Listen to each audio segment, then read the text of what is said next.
Hello there again. I'm Gitte Madelair, and this is not a standard leadership channel. I'm here to disrupt how you think about leadership. The old leadership model is broken, and you probably know it already. This episode is about egos. Egos kill organizations, companies, and even societies.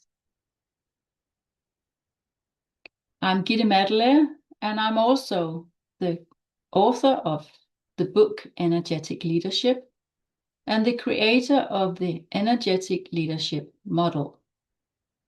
So let's get started. So the topic today in this episode is about egos. Egos kills companies, period. And I want to start with something uncomfortable. I want to start with myself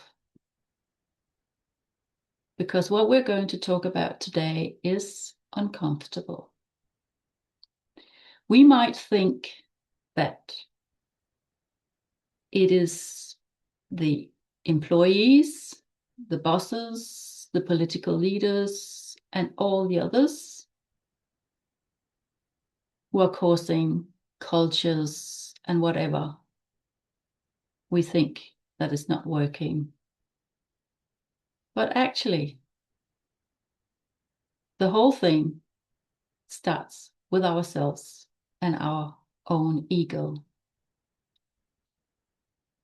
So I want to share a story from my own experience in my corporate life. Back in the years of around 2009, 2008-9 financial crisis, I was working in an insurance company. I had teams in 2 countries, and we were working with customer management, customer value propositions, customer deliveries, getting all this together so that we had delivery for the 2 companies. And I wanted us to go even further. I had a professional dream, you could say, that this was the next step for both the company and also, of course, the team, but mainly for the company. And I got funding for the next phase, lots of money, and we had trouble getting all the leaders in the division to sort of back it, you could say, to feel that this was what we should do. So what happened? It didn't go. It failed.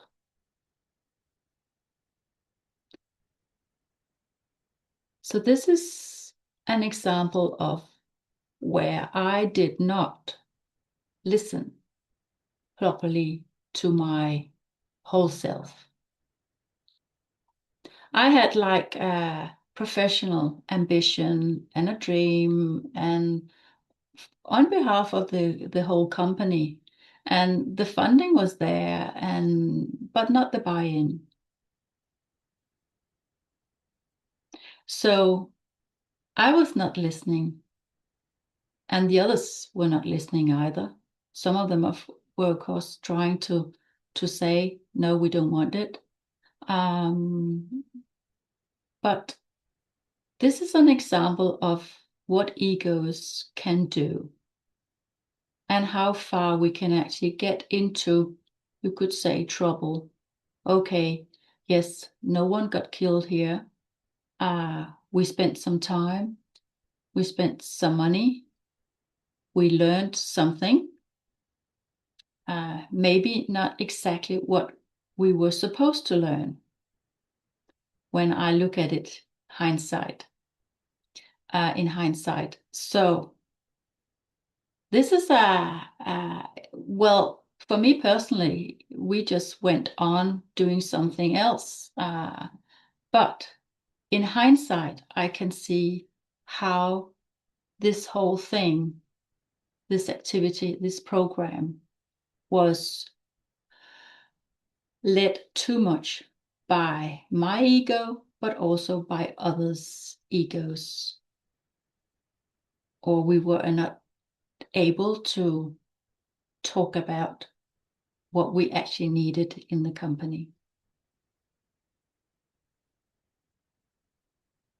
Then in 2012, I was on I were on a company, not on a holiday with my family, and it was a winter holiday. I remember I was sitting on a couch. I was reading and reflecting, and I was sort of going more and more into how could I, improve myself. And I was reading about ego. It was in a development sort of program, and suddenly it struck me, what is this ego thing? What is it about? So, years after failing in that sort of program, I realized there was something missing. And I continued to dive into what this ego thing was all about. So today it is about our ego and how it kills, you could say, our own abundant life, and also our companies, and also our countries. So we can all start with ourselves. So we're going to talk about what is ego, and also why is it that it runs us. So I hope you find that exciting, because it is much more important than you might think it is. So what is the ego? The ego is really a good thing. The ego is here to look after us, to protect us, to make sure that you really run fast if there's a tiger or a car coming at you. So in that sense, the ego is really good. It's looking after you. The ego can also be good if it is looking after you with your ambition. But it all comes down to if you are able to be in some kind of balance. Because if the ego is running you and you are unbalanced, it is running you in an unhealthy way. Both is it running you in an unhealthy way to do with your physical life, mental life, and then also your spiritual life, you could say. Because it will keep sitting on your shoulder saying, okay, you should do this, like with myself. Why are you not pushing it further? Now you've just been through this whole program, and you must take this company, which is so customer focused. You must take it to the next level. But maybe the organization is not ready for it, and so forth. But the ego will keep talking higher and higher. And when we are not able to listen properly to that talk, if we are not aligned with what I call our soul, with our inner self, with what our purpose here on planet Earth and in our lives, then the ego will run us. And this is not healthy. So this is what happened. And at the same time, while it's happening, I still remember being in one of the rooms where I was like, there's something weird here. This doesn't feel right. It's like I'm trying to force something, down a throat, or not literally, but there's something wrong here. But I just kept going.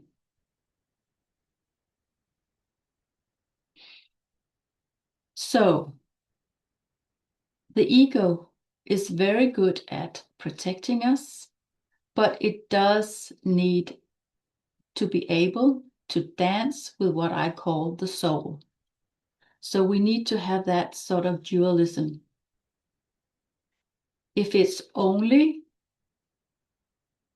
being ambitious without me knowing where the hell I'm going, both in my own life or in my professional life or whatever, then I will fall. Either in my professional life, or I will fall, in my physical life, and it's, if you can relate to it, as it can be in little bits and pieces in our daily lives, but it can also be like big things. And it can even be when we have prime ministers or presidents running a whole country. So you can also relate it all the way to, do we have democracy or don't we? So the ego is a good thing as long as we're able to balance ourselves. So we have that sort of drive, but we have to have close connection to our soul. What is my purpose here? Am I able to listen in and listen to all the others? So when we are unbalanced, we get out of sync, we get out of focus, we cannot sense, we cannot embody all the signs that we see, that we listen to, that we hear, that we sense. And then the most important thing is, when we cannot gather all those data, we start believing in the wrong thing, in the wrong thing to do.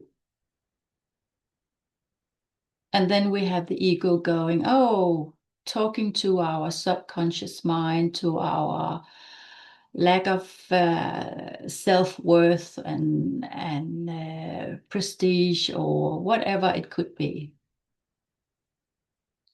So this is not a good thing. It's not a good thing for yourself. It's not a good thing for your team. It's not a good thing for the organization, the company, and the whole country or your local society.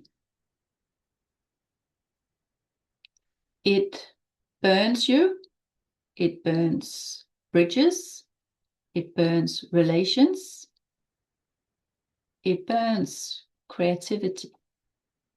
It burns our future. So our egos, they will kill both us and also the organizations and the companies and the societies. And we don't need that. So what can we actually do? I brought along my book, energetic leadership. And on page 166, I have this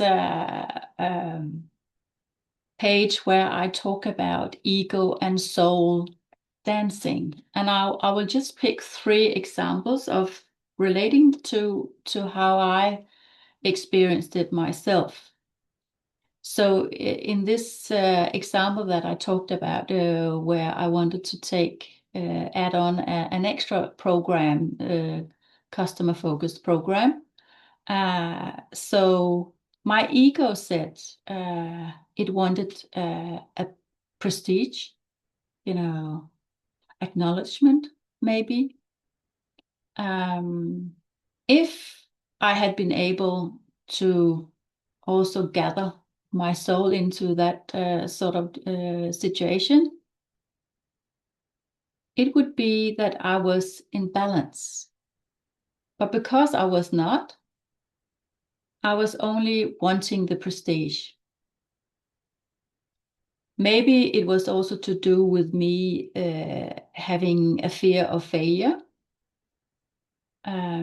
If I had been in balance, I could have been forgiving.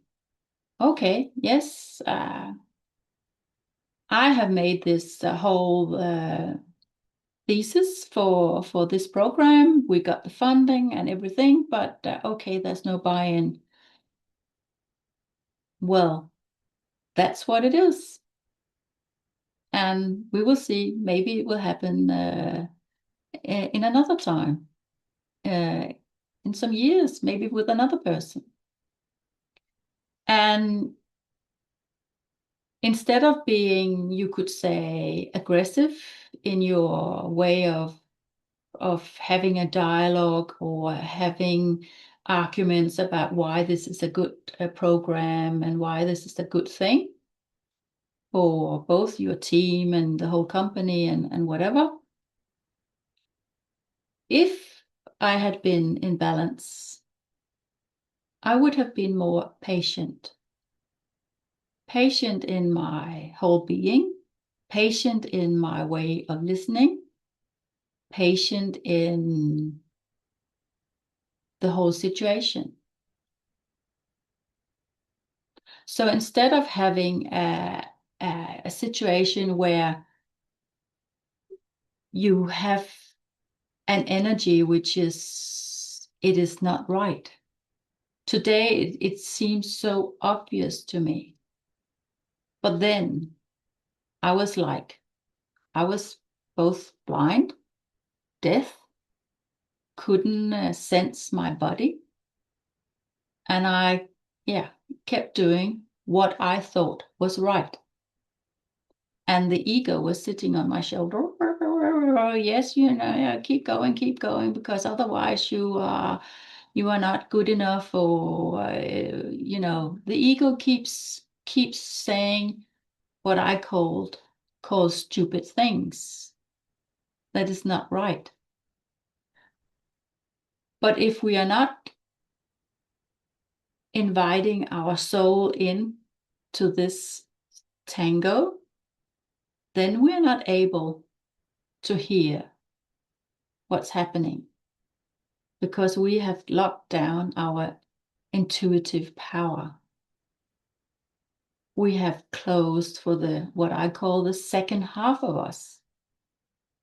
And how can I then hear, feel, sense what is true, what is whole, what is the best thing to do, not just for me, but for the situation?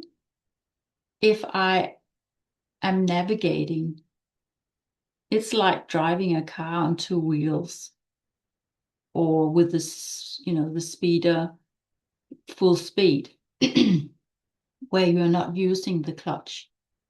It's different nowadays that cars are driving by themselves. But anyway, I think you get the drift of it. So our egos are too much in the front seat. Excuse me. So we need to use the clutch. We need to step back. we need to very often calm ourselves in order to be able to invite in our intuitive power, our soul,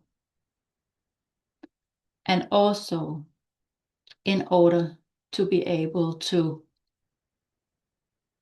both calm, embrace, cuddle our ego.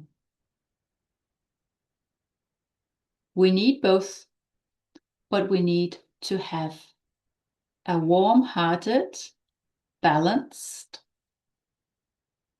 tango. And when we do that, you can actually sense how it feels completely different. And you will realize that you will be able to get an abundant life, but not an abundant life in a material way. Of course, we also need to have food and comfort and things like that. But an abundant life from deep within. And that will be able to make a foundation for your whole life and also your professional life. And decision making will come very, very easy because it comes naturally. You don't have, of course, you have to think. We are on Earth, planet Earth, and we are in a linear world also. But you will get so much guidance from your intuitive power, from your body and all its signals. It will tell you what is the right decision for your life, your way of working, your way of using your talents the best way.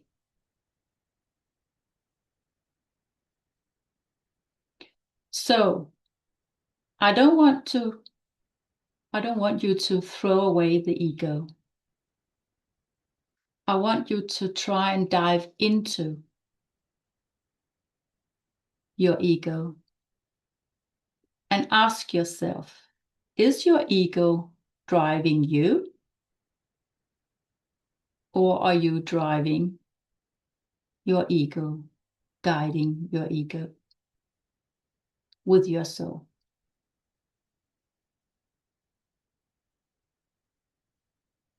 I hope you got some inspiration into how you can transform your own life, and especially how the way you are transforming is actually leading to transformation in your team, in your organization, and all the way into our societies. We have just seen at the election in Hungary on Sunday, on the 12th of April 2026, how the people in that country did not want to live by fear anymore. They did not want to be controlled by their unbalanced ego saying, this is the right thing to do. They were stepping up. They were saying, no, we are not listening to our unbalanced ego. We know, we can sense what is right. So they voted differently this time. So ego can, and your soul dancing can make great things in your own life, in your working life, and in your country. So this was a little bit about egos, and it's not a little bit, it's a huge thing. So do embrace your ego and get it balanced with your soul. If this episode made you sense, feel something, that is good. Because energy moves when we pay attention to it. So that's why we're here. Here in this episode you're listening to, but also here on planet Earth. Please hit subscribe if you would like to hear the next episode. And maybe also send the link to someone you feel that needs to hear episodes like this, or you would like a conversation with the person about this topic. You'll find my book and my services and how to work with me in the descriptions below. Until next time, lead with energetic leadership. Thank you.